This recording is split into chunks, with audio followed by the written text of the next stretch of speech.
اعوذ باللہ من الشیطان اللعین الرجیم بسم اللہ الرحمن الرحیم ان الحسین و مصباح الہدیٰ و سفینۃ النجات۔ آپ کے سامنے جو معجزہ ہے امام حسین کی زیارت کا، ماشاءاللہ سے اتنی مصیبتوں اور تکلیفوں کے باوجود بھی، اتنی رکاوٹوں کے باوجود بھی آج آپ دیکھ رہے ہیں کہ انسان کا ایک جگہ سے دوسری جگہ جانا مشکل ہے، وہیں پر آج ہم اتنی دور کا، کوئی ہندوستان سے آیا ہے، کوئی لندن سے آیا ہے، کوئی پاکستان سے آیا ہے۔ یہ امام حسین کا معجزہ نہیں تو اور کیا ہے کہ ماشاءاللہ سے اتنے سارے لوگ اربعین میں چل کر کے امام حسین کی زیارت پر نجف سے کربلا آ رہے ہیں۔ آپ کو میں ایک میسیج دینا چاہتی ہوں امام حسین کی زیارت کے حساب سے کہ اگر واقعی آپ اپنے علم میں اضافہ کرنا چاہتے ہوں تو کتاب کا نام ہے کامل الزیارات۔ اس میں امام حسین کی زیارت کا شرف لکھا گیا ہے۔ خود رسول اللہ نے فرمایا ہے کہ میرے حسین کی زیارت کا ثواب اتنا ہے کہ کسی نے پوچھا کہ یا رسول اللہ کتنا ثواب ہے؟ کہا 1 حج کا ثواب ہے۔ پھر کہا 1 حج کا ثواب ہے؟ کہا نہیں 2 حج کا ثواب ہے۔ کہا 2 حج کا ثواب ہے؟ سائل سوال کرتا چلا گیا، رسول اللہ ثواب بتاتے چلے گئے، یہاں تک کہ رسول اللہ نے امام حسین سید الشہداء کی زیارت کا بتایا کہ 1000 حج کا ثواب ہے۔ تو اب یہ سوچئے امام حسین کی زیارت جس نے 1 مرتبہ کی، پروردگار عالم اسے 1000 حج کا ثواب عطا کرے گا۔ اور اس کے ہر قدم پہ پھر دیکھیے کامل الزیارات میں جملے لکھے ہوئے ہیں کہ اس کے ہر قدم پہ جب زائر امام حسین اپنے گھر سے چلتا ہے تو اس کے ہر قدم پر پروردگار عالم نے اتنا ثواب لکھا ہے کہ جب وہ 1 قدم اٹھاتا اور رکھتا ہے تو اسے 1 حج اور 1 عمرے کا ثواب ملتا ہے۔ اب آپ دیکھیے اتنا ثواب آپ کو کسی عبادت میں نہیں ملے گا۔ اگر انسان اس پر تھوڑی سی غور و فکر کرے گا تو رسول اللہ نے فرمایا ہے کہ پروردگار عالم جب کسی مومنین سے محبت کرتا ہے تو مومن کے دل میں امام حسین کی محبت کی حرارت کی آگ اور اس کے شعلے کو اتنا بھڑکا دیتا ہے کہ وہ کبھی ٹھنڈا نہیں ہوتا ہے۔ اگر اس جملے پہ غور کریں، یعنی کہ پروردگار عالم امام حسین کی محبت انسان کے، مومن کے دل میں اس طریقے سے پیدا کرتا ہے جس کا جیتا جاگتا ثبوت ہے کہ آج ہم کربلا میں موجود ہیں، اور ہم شکر کرتے ہیں کہ واقعی ہمارا شمار زائرین کربلا میں ہے۔ اور دوسری چیز ہے کہ ایک میسیج دینا چاہتی ہوں کہ واقعی اتنا ثواب ہے کیوں؟ تو علامہ حلی فرماتے ہیں کہ ایک مرتبہ ایک بادشاہ، اس واقعے سے شاید آپ کو زیارت کی فضیلت کا اندازہ ہو جائے گا۔ علامہ حلی کہتے ہیں کہ ایک بادشاہ تھا، اچانک وہ صحرا میں بھٹک گیا، اور بھٹکتے بھٹکتے اس نے دیکھا کہ ایک چھوٹی سی جھونپڑی ہے، وہاں پر چراغ روشن ہے، بھوکا تھا، جھونپڑی کے قریب پہنچا تو کیا دیکھا کہ ایک ضعیفہ باہر نکلی۔ علامہ حلی فرماتے ہیں کہ بادشاہ نے کہا کہ میں بھوکا ہوں، تو اس کے پاس فقط بہت سی روایات میں کہ گائے تھی، اور بہت سی روایات میں آیا ہے کہ اس کے پاس ایک بکری تھی۔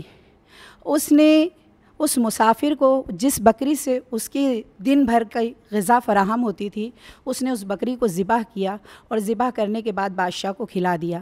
بادشاہ نے پوچھا کہ اب تمہارا اس کے بعد گزارا کیسا ہوگا؟ کیا خوبصورت جواب اس ضعیفہ نے دیا کہ جس پروردگار عالم نے مجھے کبھی بھوکا نہیں سلایا وہ میرے رزق کا ضامن ہے۔ اسی طریقے سے وقت گزرتا رہا، بادشاہ نے کہا تھا کہ جب کسی چیز کی تمہیں ضرورت ہو تو میرے شہر چلی آنا۔ شہر کا نام بہرحال کتاب میں نہیں لکھا ہے۔ ایک مرتبہ ایسا ہوا کہ بھوک و پیاس کی وجہ سے اس ضعیفہ نے اپنے بیٹے سے کہا کہ ایک بادشاہ آیا تھا، جاؤ شاید وہ کچھ تمہاری مدد کر دے، بتانا ایسا ایسا واقعہ جو تمہارے ساتھ ہوا۔ اس کا بیٹا جب بادشاہ کے وطن پہنچا ہے اور بادشاہ کو ساری باتیں یاد دلائی تو بادشاہ نے اپنے وزیروں سے پوچھا کہ اس کی مدد کیسے کرنی چاہیے۔ کسی نے کہا اتنی دولت، کسی نے کہا اتنی دولت۔ تو بادشاہ نے کہا سنو، اس کے پاس فقط 1 بکری تھی، اور اس نے یہ بھی نہیں سوچا کہ اس کا گزارا کل، اس کی پوری ملکیت وہ 1 بکری تھی، تو اس نے وہ مجھے کھلا دی۔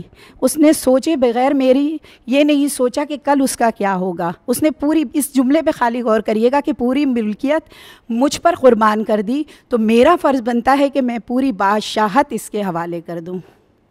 کتنی بڑی بات ہے۔ یہی امام حسین کہ جس نے کربلا میں اپنے پورے کنبے کو نثار کر دیا۔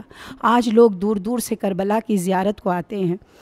اور ایک جملہ کہوں کہ فیض کاشانی فرماتے ہیں کہ انہوں نے ایک بہت ہی ضعیف انسان کو دیکھا جس کی عمر تاریخوں میں لکھی ہے کہ وہ 86 ایئر کا تھا۔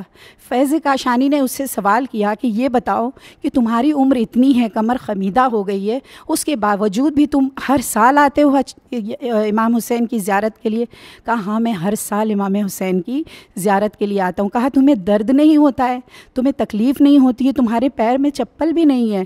تو وہ ضعیف کہتا ہے کہ جب تک درد کا احساس نہیں ہوگا تو امام حسین کی تکلیف کا اندازہ، بصرہ کا رہنے والا 86 ایئرس کا، اور پھر یہ فرماتے ہیں کہ تم اتنے دھیرے دھیرے قدم کیوں بڑھا رہے ہو؟ کہا تمہیں پتہ نہیں ہے کہ رسول اللہ نے فرمایا ہے کہ زائر امام حسین جب گھر سے نکلتا ہے تو اس کے ایک ایک قدم پہ اللہ اسے ایک حج اور ایک عمرے کا ثواب دیتا ہے۔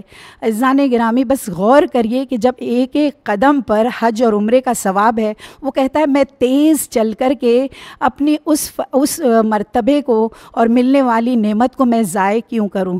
میرا بس یہی میسیج ہے کہ آج امام حسین کی زری پر آپ دیکھیں گے ملین بلین کئی ہزار کئی کروڑ لوگ آتے ہیں، لیکن نہ یہاں پہ اتنے ہوٹل ہیں، نہ رہنے کی جگہ ہے، لیکن کبھی بھی کسی نے یہ نہیں کہا کہ ہمیں رہنے کا ٹھکانہ نہیں ملا، ہمیں کھانا نہیں ملا، ہمیں پانی نہیں ملا۔ یہ معجزہ نہیں تو اور کیا ہے کہ امام حسین باہیں پھیلا کے ہر عزادار کا استقبال کرتے ہیں، اور جب زائر امام حسین پلٹتا ہے اس سرزمین سے، جو 40 میں لوگ آئے ہیں ان سے پوچھئے کہ آپ چل کے کیوں جا رہے ہو، تو وہ کہتے ہیں کہ ہم اس لیے چل رہے ہیں کہ جناب زینب 11 محرم کو کربلا سے لے کر کے کوفہ و شام کا سفر بی بی نے طے کیا ہے۔ آج چھوٹے چھوٹے بچے چل رہے ہیں، بوڑھے چل رہے ہیں، جوان چل رہے ہیں، یہ سارے میسج دے رہے ہیں اس شعر کے ذریعے، کیونکہ دیکھیے وقت ہے نہیں تو اشعار کا ہی سہارا لیا جاتا ہے کہ ہے بندگی کے دیس میں سب سے بڑا حسین، کرتا رہا ہے اس کے لیے کیا سے کیا حسین، لبیک لوگ کہتے ہیں پروردگار کو، پروردگار کہتا ہے لبیک یا حسین، لبیک یا حسین، لبیک یا حسین۔